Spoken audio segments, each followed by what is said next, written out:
यस्तो हुन्छ भित्र चाहिँ मेरो लाइटले काम गरेन अलि यो चाहिँ अर्को भयो यसमा चाहिँ ठुलो गाईहरु राख्छ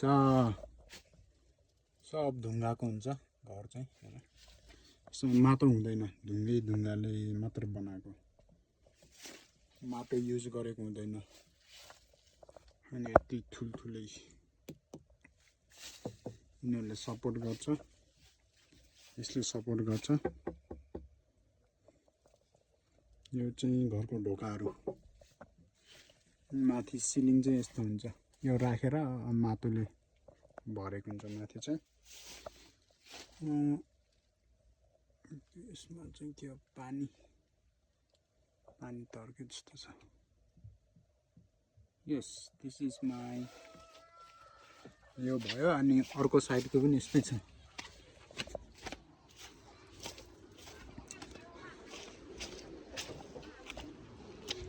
यो पनि यस्तै छ यहाँ सुत्तर छ यो गाईहरुलाई बिछाइदिने जाडो सिजनमा यसमा अन्डा छ कि ओइ अन्डा यस्तो हुन्छ यहाँ गाउँघरमा Can you expect that? No. Hell no. Eggs.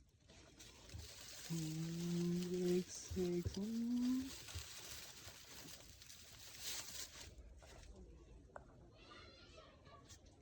यो भयो यहाँ पनि मुसा फक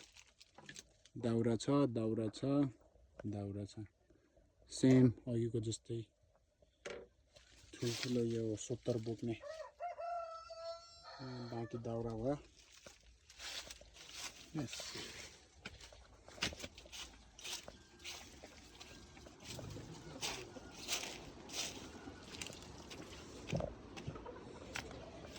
यता पनि त्यस्तै छ यो चाहिँ घाँस हिजो ल्याएको यो सानो बच्चाहरुलाई राख्ने यसमा अनि यो चाहिँ ठुलो माउहरुलाई राख्ने माउ भन्नु आयो ठुलो गोरु गाईहरुलाई राख्ने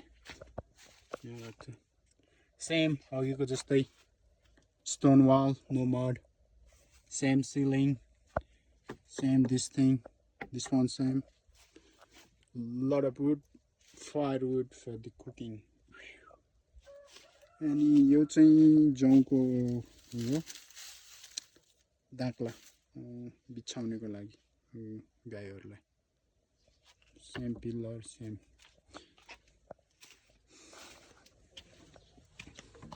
अनि यो चाहिँ ढोका लाउने बेला चाहिँ यस्तो यो हुन्छ त्यहाँ ढुङ्गा रहेछ यस्तो हुन्छ